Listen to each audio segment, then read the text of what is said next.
हमारे मन में गंदे विचार क्यों आते हैं? हम नहीं चाहते पर फिर भी हमारे मन में गंदे विचार आते रहते हैं। लेकिन क्यों मन ही हमारा सबसे बड़ा दोस्त है और मन ही हमारा सबसे बड़ा शत्रु है? जब हम अपने मन के हिसाब से चलते हैं तो मन हमें भटका देता है, और जब हम मन को संतुलित कर लेते हैं तो हम अपनी जिंदगी में सब कुछ कर लेते हैं। हम हमारे मन में आने वाले गंदे विचारों को रोकने की कोशिश करते हैं, पर जितना हम रोकते हैं उतने यह विचार हमारे अंदर प्रवेश करते जाते हैं। आप जिस चीज से जितना दूर भागोगे उतना ही वह चीज आपको अपने पास लेगी, इसीलिए चीज से भागो मत, उस पर संतुलन कायम करो।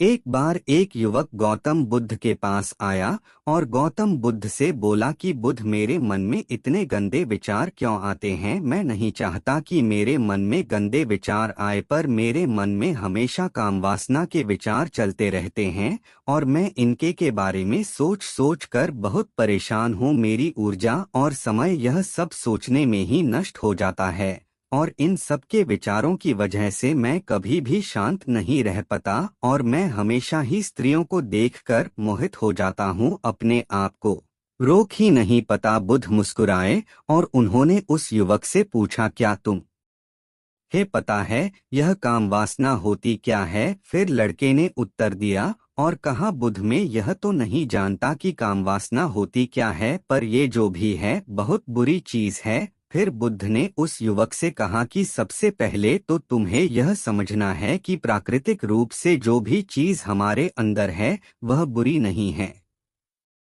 हमारे जीवन में उसकी कुछ ना कुछ जरूरत है। वासना कोई बुरी बात नहीं है, यह तो हमारे मन की एक भावना है जो हमें किसी ना किसी चीज की कमी का एहसास करवाती है और फिर हम उस चीज को पाने के लिए उस चीज की तरफ आकर्षित हो जाते हैं। जैसे अगर तुम्हारे पास धन की कमी है तो तुम में धन पाने की वासना उत्पन्न हो जाएगी। तो वासना कुछ और नहीं, बस एक प्रकार की कमी है जो कि एक प्रकार की जरूरत का एहसास है, और जब ये जरूरत शारीरिक हो तो हम इसे काम वासना कहते हैं। युवक ने गौतम बुद्ध को कहा कि बुद्ध, मुझे काम वासना का मतलब तो समझ में आ गया, पर आप मुझे यह बताइए कि यह आती कहाँ से है, कैसे आती है? यह गौतम बुद्ध ने कहा कि काम वासना कहीं से आती नहीं है, यह तो हमारे अंदर ही होती है और इसका होना तो जरूरी भी है, तभी तो मानव जाति का विस्तार होगा। युवक ने कहा, जब यह हमारे अंदर ही है और जरूरी भी है तो फिर लोग इसे गलत क्यों बोलते हैं? बुद्ध ने कहा कि यही तो समस्या है, लोगों ने काम वासना को गलत तरीके से सोच लिया है, इसे छिपाने की दबाने की कोशिश करते हैं। काम वासना गलत नहीं है, बल्कि काम वासना का गलत तरीके से प्रयोग करना गलत बात है। लोग जिससे प्रेम करते हैं बस उसी के लिए जीने लग जाते हैं, उसे पाना ही अपना लक्ष्य बना लेते हैं और उसी के बारे में हमेशा सोचते रहते हैं, पर यह सब गलत है। बुद्ध ने युवक से कहा, क्या तुम्हें पता है जानवरों में भी काम वासना होती है? युवक ने उत्तर दिया, हाँ बुद्ध, जानवरों में भी काम वासना होती है, क्योंकि जानवर भी तो आखिर अपनी पीढ़ी को आगे बढ़ाएंगे। बुद्ध ने कहा, तो फिर हम जानवरों की काम वासना को गलत क्यों नहीं कहते? युवक ने कहा, मुझे नहीं पता महात्मा, आप ही मुझे बताइए। गौतम बुद्ध ने कहा कि जानवर अपनी काम वासना का प्रयोग आनंद प्राप्ति के लिए नहीं करते, वह तो सिर्फ संतान उत्पन्न करने के लिए काम वासना का उपयोग करते हैं। जानवरों को प्रकृति ने इतनी समझ नहीं दी कि वह काम वासना को अपने सुख का आधार बना सके, जबकि मनुष्य अपनी समझ के बलबूते पर प्रकृति में पाई जाने वाली प्रत्येक वस्तु को अपने सुख के लिए अपने प्रयोग करता है। हम इंसानों ने ही काम वासना को अपने सुख का साधन बना लिया है, जबकि प्रकृति ने तो हमें अपने वंश को आगे बढ़ाने के लिए दिया था, लेकिन इंसानों ने इसे अपने जीवन का परम लक्ष्य बना रखा है और इस तरह से काम वासना का वे लगाम हो जाना गलत है। युवक ने पूछा, महात्मा जी, ये काम वासना हम पर हावी क्यों होती है, क्यों यह बेलागाम हो जाती है? तब गौतम बुद्ध ने कहा कि सुनो, अब जो मैं तुम्हें बताऊंगा उसे तुम ध्यानपूर्वक सुनना। काम वासना का सारा खेल तुम्हें समझ में आ जाएगा, तुम्हें तुम्हारे सारे सवालों का जवाब मिल जाएंगे, बस तुम्हें ध्यान से सुनकर समझना है। फिर गौतम बुद्ध युवक को बताना शुरू करते हैं। एक बार की बात है, एक आश्रम में गुरु और उनके शिष्य रहा करते थे, जिससे रोजाना आश्रम के बाहर स्थित गांव में दीक्षा लेने के लिए जाते थे। उस आश्रम का एक शिष्य जिस गांव में भिक्षा लेने जाता था, उस रास्ते में एक नदी थी, जिससे रोज उसी रास्ते से भिक्षा लेने जाता था। एक दिन उससे ने देखा कि एक लड़का पेड़ के पीछे छिपा है। वह उस लड़के के पास गया और उससे जाकर बोला, भाई तुम इस पेड़ के पीछे छिपकर क्या देख रहे हो? लड़के ने कहा, अरे तुझे नहीं दिख रहा क्या कि मैं क्या देख रहा हूँ? तब शिष्य ने नदी की तरफ देखा तो वहाँ पर कुछ लड़कियाँ पानी भर रही थी। वो लड़कियाँ 14-15 साल की होगी। तब उस लड़के से कहा, अरे भाई वहाँ पर तो लड़कियाँ पानी भर रही है, इसमें छिपकर देखने वाली क्या बात है? तब वो लड़का शीशे की तरफ देखकर उससे कहता है, अरे पागल, तुम्हें दिखाई नहीं दे रहा क्या कि कैसे यह परियां नदी से पानी निकाल रही है?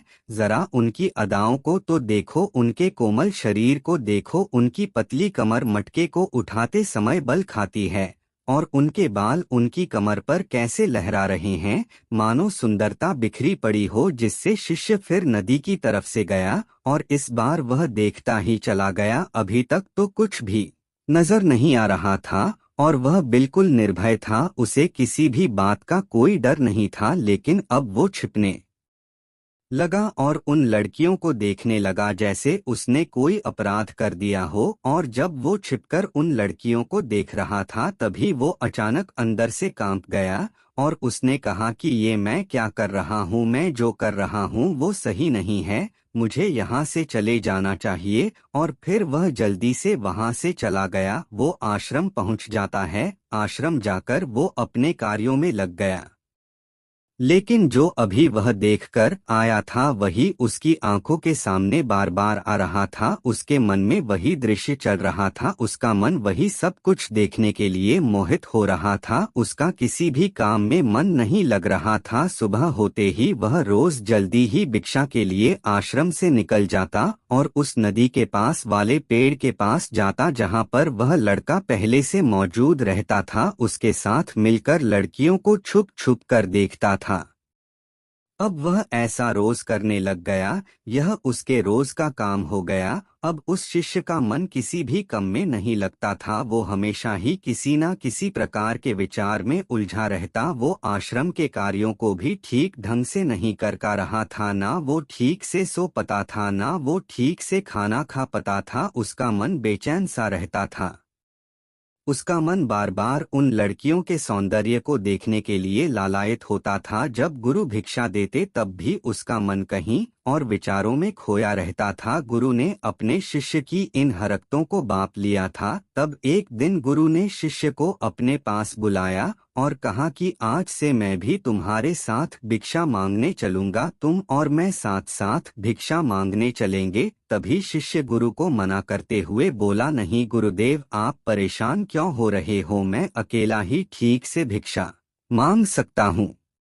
गुरु ने शिष्य से कहा कि ठीक है, तुम अकेले ही भिक्षा मांगने जाओ। जिससे वह तुरंत वहां से भिक्षा मांगने के लिए निकल गया। शिष्य को जाने के बाद गुरु भी आश्रम से निकल गए और शिष्य का पीछा करने लगे कि वो कहाँ जाता है। यह सब देखने के लिए उसके पीछे पीछे चलने लगे। थोड़ी दूर जाने के बाद गुरु ने देखा कि उनका शिष्य एक लड़के के साथ एक पेड़ के पीछे अपराधी की तरह छिपा हुआ है और छिपकर कुछ देख रहा था। गुरु भी अपने शिष्य के पीछे जाकर खड़े हो गए कि आखिर उनका शिष्य क्या देख रहा है, जिसे देखने के लिए वो पेड़ के पीछे अपराधियों की तरह छिपा पड़ा है। गुरु ने देखा कि उनका शिष्य पेड़ के पीछे छुपकर लड़कियों को देख रहा था जो कि नदी से पानी भर रही थी। तभी गुरु ने शिष्य को कहा कि तुम क्या देख रहे हो? अपने गुरु की आवाज सुनकर वह घबरा गया और उसके पसीने छूटने लगे। वह थर-थर कांपने लगा जैसे किसी चोर को चोरी करते समय रंगे हाथों पकड़ लिया हो। उसकी हालत खराब हो गई। वो कुछ भी नहीं बोल का रहा था। दूसरा लड़का जो शिष्य के साथ था वह वहां से भाग गया। उसके मुंह से कुछ टूटे फूटे शब्द ही बाहर निकल रहे थे। वो अपने गुरु से नजर भी नहीं मिलाका रहा था। गुरु ने शिष्य की तरफ देखा और कहा कि मेरा शिष्य तो निर्भय था, उसे तो किसी भी चीज का डर नहीं था, लेकिन ये क्या, तुम तो डर के मारे कांप रहे हो। शिष्य ने गुरु से कहा कि मुझे माफ कर दो गुरुदेव, मेरा इसमें कोई दोष नहीं है। उस लड़के ने मुझे बहका दिया था, लेकिन आपसे मैं वादा करता हूँ कि आज के बाद मैं ऐसा कभी दोबारा नहीं करूँगा, मुझे माफ कर दो गुरुदेव।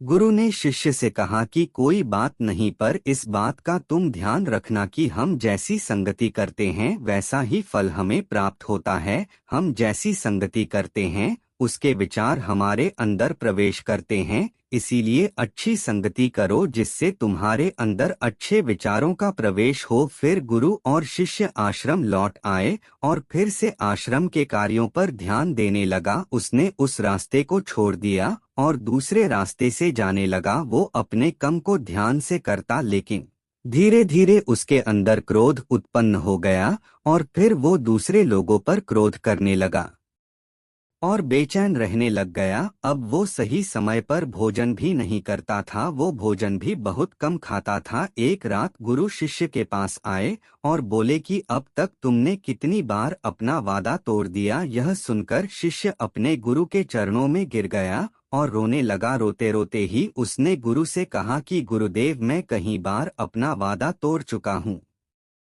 फिर वादा कर लेता हूँ, लेकिन हर बार मैं वादा तोड़ देता हूँ। मेरा मन मेरे नियंत्रण में ही नहीं है। मैं बहुत कोशिश करता हूँ कि मैं अपने मन से सारे बुरे विचारों को निकाल दूँ, लेकिन मैं चाहकर भी ऐसा नहीं कर पा रहा हूँ। फिर गुरु ने शिष्य को कहा कि चलो मेरे साथ। गुरु शिष्य को आश्रम के बगीचे में लेकर गए और शिष्य से कहा कि देखो, यहाँ पर नदी का पानी इन पौधों तक आ रहा है और यह पानी एक निरंतर भाव से आ रहा है। क्या तुम इस पानी के बहाव को रोक सकते हो? शिष्य ने कहा कि हाँ गुरुदेव, मैं इस बहाव को रोक सकता हूँ। फिर शिष्य ने मिट्टी उठाकर उसे नाली में डाल दी। वो पानी थोड़ी देर के लिए रुक गया और फिर थोड़ी देर बाद उस मिट्टी के ऊपर से पानी आ गया। गुरु ने शिष्य से कहा, अरे ये क्या, ये तो पानी रुका ही नहीं। फिर से कुछ कंकर पत्थर उठाकर उस नाली में डाल दिए और फिर थोड़ी देर के लिए पानी रुक गया, लेकिन फिर थोड़ी देर बाद ही उन कंकड़ पत्थर के ऊपर से पानी निकल आया। फिर गुरु ने कहा कि यह क्या हुआ, पानी तो फिर से आ गया। तुम तो बोल रहे थे कि तुम इसे रोक दोगे, क्या हम किसी काम को रोकना चाहे तो क्या हम उसे रोक नहीं सकते? और बोले, शिष्य ने कहा, जरा ध्यान से देखो, पानी रुक गया क्या? वो तो पीछे की नाली तोड़कर बाहर आ गया और अगल बगल से बह रहा है। और ध्यान से देखो, इस पत्थर की आगे भी आ गया और ये पानी अपना रास्ता बदलकर फिर से आगे की तरफ आ जाएगा। और फिर थोड़ी देर बाद ऐसा ही हुआ। फिर गुरु ने शिष्य को समझाया कि तुम्हारे साथ भी तो ऐसा ही चल रहा है। तुम बार बार प्रयास कर रहे हो, बड़े से बड़ा प्रयास कर रहे हो, पर हर बार तुम्हारा प्रयास टूट रहा है और यह हमेशा टूटता ही रहेगा। तुम कितना भी बड़ा पत्थर रख लो, लेकिन पानी तो अपना रास्ता बना ही लेगा। यह सब देखकर गुरु से कहा कि है गुरुदेव, क्या कोई तरीका नहीं है जिससे मैं गंदे विचारों से बाहर निकल सकूं और यह मेरे मन में आए नहीं? गुरु शिष्य को एक नदी के पास ले गए जहां से उसे बगीचे में पानी नहीं आ रहा था। गुरु ने शिष्य से कहा, वो पानी इसी नदी से जा रहा है। अगर हम यहीं से उस रास्ते को बंद कर दें जहां से पानी बगीचे में जा रहा है, तब क्या हम पानी को रोक नहीं सकते? शिष्य ने कहा कि हाँ गुरुदेव, अवश्य ऐसा हो सकता है। मैं इस पानी को यहीं से बंद कर देता हूँ, तब आगे की नाली में पानी जाएगा ही नहीं और फिर बगीचे में पानी जाएगा ही नहीं। फिर से शिष्य ने नदी से जाने वाले रास्ते को बहुत मेहनत करके पत्थर और मिट्टी डालकर बंद कर दिया और गुरु से कहा कि गुरुदेव, मैंने पानी को बंद कर दिया है, अब यह पानी बगीचे में जाएगा ही नहीं। तब गुरु ने कहा शिष्य से, अगर पानी बगीचे में नहीं जाएगा तो पेड़ पौधों को पानी कहाँ से मिलेगा? उन पेड़ पौधों को तो पानी की आवश्यकता है और उन पेड़ पौधों में कुछ पेड़ पौधे तो ऐसे हैं जिनको रोज पानी की आवश्यकता है।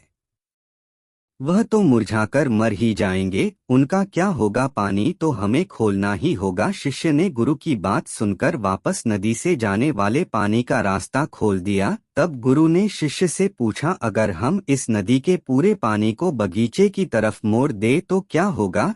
तब शिष्य ने जवाब दिया कि गुरुदेव, वहां पर जितने भी पेड़ पौधे हैं वो गलकर नष्ट हो जाएंगे, वहां पर कुछ नहीं बचेगा।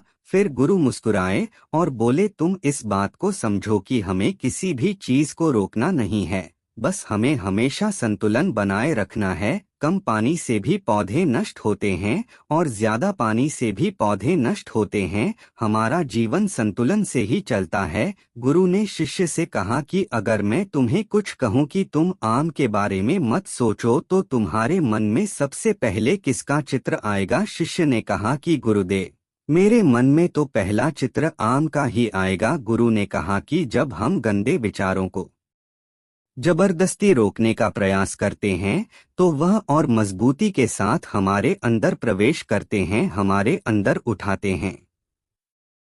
इसीलिए हमें उन्हें कभी भी दबाने की कोशिश नहीं करनी चाहिए। फिर गुरु ने शिष्य को जाते हुए कहा कि हमारे गंदे विचार बुरे लोगों की संगति करने की वजह से भी आते हैं। कई बार क्या होता है कि कामुकता हमारे अंदर होती नहीं है, लेकिन कुछ अश्लील लोगों के साथ रहने की वजह से ये हमारे अंदर हावी हो जाती है।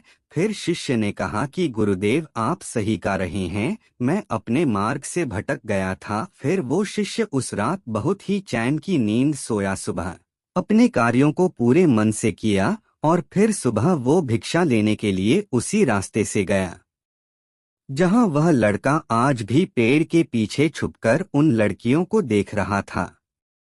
वो शिष्य नदी पर गया जहां वह लड़कियां पानी भर रही थी। उसने उन लड़कियों से पानी मंगा। उन लड़कियों में से एक लड़की ने उसे पानी पिलाया और उसे सन्यासी शिष्य के चरण छुए। शिष्य ने उसे आशीर्वाद दिया कि तुम्हारा कल्याण हो। शिष्य का मन सकारात्मक ऊर्जा से भर गया, उसके चेहरे पर मुस्कान आ गई थी, जैसे कि उसे कुछ खोया हुआ वापस मिल गया हो। वह वापस अपने रास्ते से जाने लगा। तभी पीछे से वह लड़का आ गया जो पेड़ के पीछे छुपा हुआ था। वह शिष्य के पास आया और बोला कि क्या बात है, आज तो तुमने नजदीक से दर्शन कर लिए, तुम तो मुझसे भी आगे निकले। तब शिष्य ने कहा कि हम हमेशा दूसरे के दर्शन करने में ही व्यस्त रहते हैं, अपने दर्शन कर ही नहीं पाते। तुम कब तक इस पेड़ के पीछे छुपते रहोगे? किसी को पसंद कर लो, उससे बोल दो। अगर वो भी तुम्हें पसंद करती है तो शादी कर लो, और उससे पहले तुम कुछ बन जाओ, अपने आप को पहचान लो। ऐसे अपना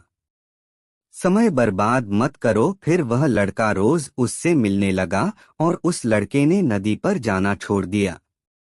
और फिर वो लड़का अपने जीवन में कुछ बनने के लिए संघर्ष करने लगा। तो तुमने देखा संगति का असर क्या होता है। अपनी संगति बदलो, अपने विचार बदलो। बुद्ध ने युवक से पूछा कि क्या तुम्हें तुम्हारे सारे सवालों का जवाब मिल गया? तब युवक ने कहा कि हाँ महात्मा जी, आपका बहुत बहुत धन्यवाद। तब गौतम बुद्ध ने युवक से कहा कि जब तुम्हारे मन में गंदे विचार आए तब आप अपने आप को दोषी मत मानो। यह शरीर है और यह सब हजारों वर्षों से चला आ रहा है।